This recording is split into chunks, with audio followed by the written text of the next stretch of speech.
Hi friends, कैसे हैं आप सब। मेरे यूट्यूब चैनल अलौकिक अनुभव में मैं तस्वीर नवनीत आप सबका स्वागत करती हूँ। दोस्तों, लॉकडाउन थोड़ा खुला है, लेकिन एहतियात और सावधानी बरतनी अभी भी लाजमी है। मुझे यकीन है कि आप सब नियमों का बखूबी पालन कर रहे होंगे। दोस्तों, मेरी पहली वीडियो को आपका अच्छा रिस्पांस मिला, उसके लिए तहे दिल से शुक्रिया। एक गुजारिश है, कमेंट्स मुझे पर्सनल ना करके यूट्यूब के कमेंट सेक्शन में करेंगे तो मुझे ज़्यादा खुशी होगी। दोस्तों, आज की मेरी वीडियो का टाइटल है तू है कि नहीं। आज मैं एक ऐसे मुद्दे पर बात करूंगी जहां मैं भी 100% विश्वास के बाद भी कभी कभी डगमगा जाती हूँ। जब सही होते हुए भी आपको कटघरे में खड़ा कर दिया जाता है, आपके सारे सबूतों को दरकिनार कर दिया जाता है और आपके अपने पक्ष में दी गई दलीलों को कोई नहीं सुनता, तब लगता है ऐ खुदा, तू है कि नहीं। तब खुद ही खुद से कहती हूँ कि तेरी रहमतों ने दिया जब गुनहगारों का साथ, कि तेरी रहमतों ने दिया जब गुनहगारों का साथ, तो बेगुनाह भी चीख पड़ा कि मैं भी गुनहगार।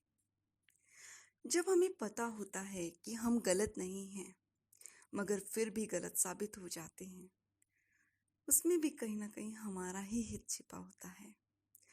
माँ तो हमेशा से यही कहती हैं कि किसी की गलतियों को तू बेनकाब ना कर, कि किसी की गलतियों को तू बेनकाब ना कर, ईश्वर बैठा है तू हिसाब ना कर।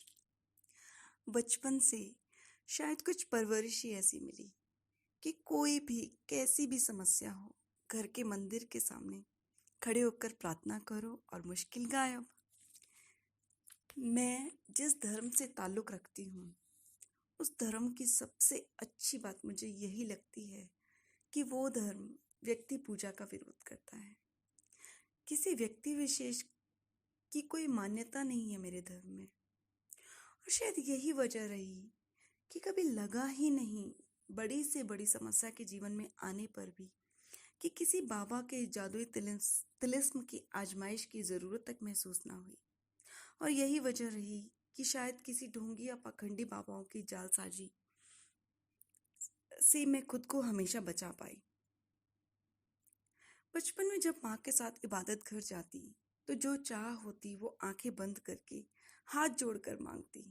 तब माँ समझाती, धीरे से, मन ही मन मांगते हैं, जोर से बोलकर नहीं। तो मैं भी तर्क संगत जवाब देती कि जब मैं बोलकर बताऊंगी ही नहीं, तो भगवान को पता कैसे चलेगा कि मुझे क्या चाहिए। माँ प्रत्युत्तर में सिर्फ मुस्कुरा देती। एक अदृश्य शक्ति जो मैंने हमेशा अपने इर्द गिर्द महसूस की है।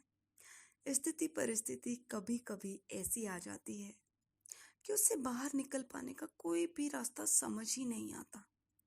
तब वही अदृश्य शक्ति संबल और हौसला देती है कि कहीं किसी मंदिर, मस्जिद, पीर, पैगंबर, पंडित के पास जाने की जरूरत नहीं। मैं तो सदा सर्वदा तुम्हारे साथ ही हूँ, एक अलौकिक शक्ति के रूप में। क्योंकि जहाँ विश्वास है वहाँ सबूत की जरूरत नहीं होती। आखिर गीता पर भी तो भला कहाँ भगवान श्री कृष्ण के दस्तखत हैं। माँ ने भी हमेशा यही सिखाया है कि नहाए धोए से क्या हुआ जो मन में मैल समाए। नहाए धोए से क्या हुआ जो मन में मैल समाए। मछली सदा जल में रहे पर धोए बास न जाए। मन अगर निर्मल है तो कहीं जाने की जरूरत ही नहीं, और अगर मन में ही मलिनता है तो फिर कोई भी शक्ति हमें अपने कर्मों के चक्रव्यूह से नहीं बचा सकती। मेरे जीवन में भी ऐसे कई कई अनुभव हुए हैं जो ईश्वर पर मेरे विश्वास को और गहरा किए चले जाते हैं। जब जब मैं संशय की स्थिति में खुद को पाती हूँ, तब तब वो विश्वास और पुख्ता हुए चले जाता है। बात तब की है, लगभग 1 दशक पहले की, जब जीवन के किसी मुश्किल हालात से मैं घिरी थी और खुद को बहुत असहाय और दुर्बल समझकर अपनी हिम्मत खो रही थी। माँ का फोन आया तो उन्होंने कहा कि रोना बंद करो, मैं तुम्हें एक कहानी सुनाती हूँ। आज वही कहानी मैं आप सबको सुना रही हूँ। एक बार भक्त प्रहलाद घोड़े पर सवार होकर घूमने निकले थे। घूमते हुए कुम्हारों की बस्ती के पास से गुजरे तो उन्होंने देखा कि कुम्हार के निबाड़े में आग लगी है और पास ही में खड़ा कुम्हार गदगद भाव से भगवान से प्रार्थना कर रहा है। भक्त प्रहलाद को बहुत आश्चर्य हुआ। उन्होंने कुम्हार से पूछा कि तुम ये क्या कर रहे हो? कुम्हार बोला, मैंने घड़े बनाकर रखे थे, उसमें बिल्ली के बच्चे रखे गए थे। मैंने सोचा कि घड़ों को पकाने से पहले उसमें से बच्चों को निकाल लूंगा, पर निकालना ही भूल गया। फिर लगा कि शायद पत्नी या बेटे ने निकाल लिए होंगे। जब उनसे पूछा तो दोनों ने ही मना कर दिया। मैं भी निकालना भूल गया और मैंने आग लगा दी। अब उन निर्दोष बच्चों को बचाना मेरे बस की बात नहीं है। वो आग की लपटों से घिरे हैं। इसीलिए भगवान से प्रार्थना कर रहा हूँ कि हे प्रभु, उन निर्दोष बच्चों को बचा लो। कुमार बिलक बिलक कर रो रहा था और कह रहा था कि प्रभु, तुम चाहो तो उन्हें बचा सकते हो, आप समर्थ हो। प्रहलाद आंखों को विस्फारित करके देख रहे थे और उन्होंने कुम्हार से फिर पूछा कि जब आग ही लग गई है तो बच्चे कैसे बच सकते हैं? कुम्हार ने बहुत सरल और सहज भाव से जवाब दिया कि वो ईश्वर, कृपा निधान, सर्वेश्वर, प्राणाधार भगवान बहुत दयालु है और उसके लिए कुछ भी असंभव नहीं है। वह चाहे तो असंभव को भी संभव बना सकते हैं। उनके लिए तो कुछ भी असंभव नहीं। प्रहलाद ने कहा कि ठीक है, जब तुम निबाड़े खोलोगे तो मुझे जरूर बुलाना। दूसरे दिन प्रहलाद की उपस्थिति में जब कुम्हार ने निबाड़े खोले तो सारे घड़े पक चुके थे। केवल बीच के 4 घड़ों के अलावा वो 4 घड़े कच्चे के कच्चे थे, ज्यों के त्यों।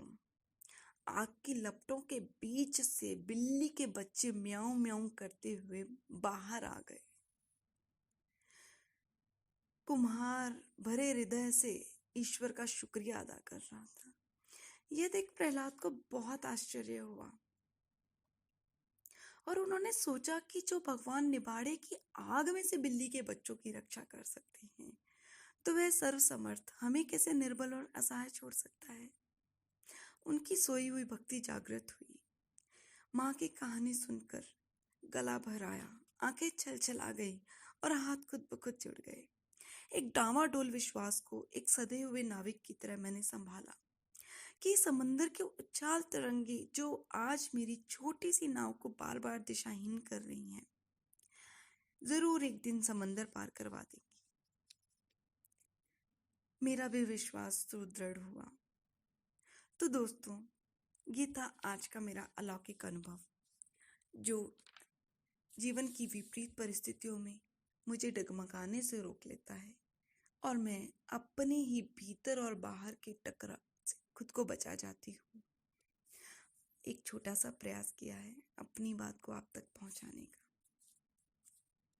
कि जब दुख से मन घबरा जाए, हर और निराशा छा जाए, आशा की कोई भी किरण न आती हो जब नजर, ऐसे समय में तू बस सिर्फ प्रार्थना कर, सिर्फ प्रार्थना कर। जीवन का ये दृष्टांत आपको कैसा लगा, कमेंट करके जरूर बताइएगा।